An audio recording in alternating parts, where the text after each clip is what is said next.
आप देख रहे हैं न्यूज़ 9 भारत, रखिए आपको सबसे आगे। नमस्कार, आप देख रहे हैं न्यूज़ 9 भारत। मैं हूं आपके साथ अंजलि। चलिए रुक करते हैं खबरों की ओर। आजमगढ़ में बकरीद के मौके पर समाजवादी पार्टी के सांसद धर्मेंद्र यादव द्वारा आजमगढ़ में मुस्लिम समाज को बधाई देने और नमाज में शामिल होने पर राजनीतिक हलचल तेज हो गई है। सांसद के आगमन को लेकर भाजपा के जिला उपाध्यक्ष सत्येंद्र राय ने तीखी प्रतिक्रिया दी है। उन्होंने कहा कि सपा सांसद केवल एक धर्म विशेष के कार्यक्रमों में हिस्सा लेते हैं और शेष समाज के पर्वों से कोई लेना देना नहीं रखते हैं। भाजपा नेता ने कहा, धर्मेंद्र यादव को सांसद बने 1 साल हो गया है, लेकिन इस दौरान वह दीपावली, होली, दशहरा जैसे हिंदू पर्वों पर आजमगढ़ की धरती पर नहीं आए, न ही आम जनता से मिले। वह केवल नमाज पढ़ने और टोपी पहनकर गले मिलने और बकरीद की बधाई देने आते हैं। यह खुला तुष्टीकरण है। भाजपा जिला उपाध्यक्ष सत्येंद्र राय ने सपा पर निशाना साधते हुए कहा कि समाजवादी पार्टी की हमेशा से यह नीति रही है कि वह केवल एक समुदाय को केंद्र में रखकर राजनीति करती है। उन्होंने कहा, सपा को यह भ्रम है कि आजमगढ़ की धरती केवल उनकी है, लेकिन 2027 का चुनाव उन्हें यह दिखा देगा कि यह धरती केवल उनकी नहीं है। सत्येंद्र राय ने दावा किया कि भाजपा सबका साथ सबका विकास के मंत्र के साथ सभी वर्गों और धर्मों को साथ लेकर चलती है, जबकि सपा केवल एक धर्म विशेष की राजनीति कर रही है। उन्होंने यह भी कहा कि जनता इस बार चुप नहीं बैठेगी और इसका जवाब आने वाले चुनाव में जरूर देगी।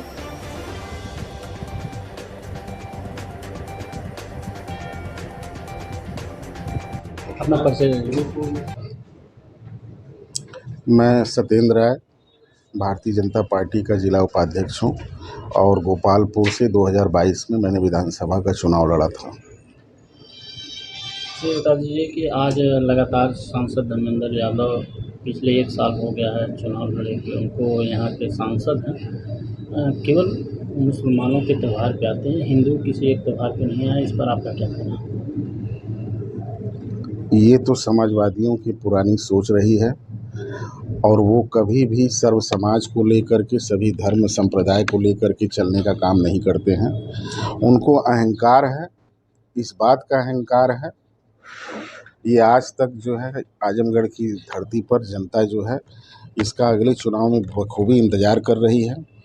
जैसा कि आप लोगों ने देखा कि पिछली बार भी ईद में माननीय धर्मेंद्र यादव सांसद जी जो है आजमगढ़ की धरती पर नमाज पढ़ने के लिए, गले मिलने के लिए मौजूद थे और उसके बाद आज भी बकरा ईद पर नमाज पढ़ने के लिए, गले मिलने के लिए टोपी लगा करके दिखावे की राजनीति, तुष्टीकरण की राजनीति करने के लिए खुलेआम मैदान में है।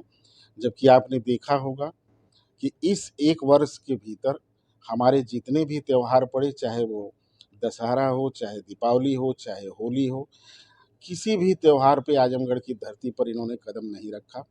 इनको सभी लोगों से मतलब नहीं है, एक वर्ग विशेष से इनका नाता है और ये लोग इसी की राजनीति करते आए हैं।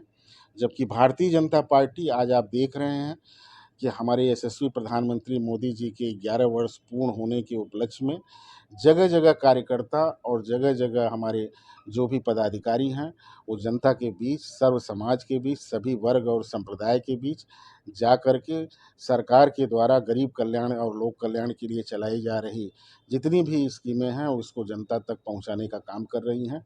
भारतीय जनता पार्टी हमेशा से कभी भी इस पक्ष में नहीं रही है और सांसद माननीय धर्मेंद्र यादव जी का इसके लिए आजमगढ़ की जनता आने वाले समय में अच्छी तरह से इसका जवाब देगी।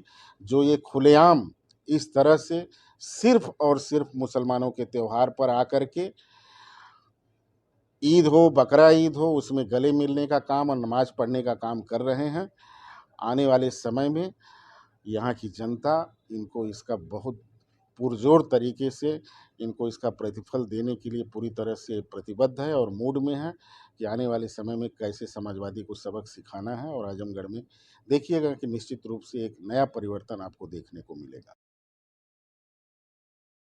अभी के लिए फिलहाल इतना ही काफी। बने रहिए हमारे साथ। छोटी से बड़ी खबर जानने के लिए न्यूज़ 9 भारत पर अब चाहूंगी इजाजत। नमस्कार।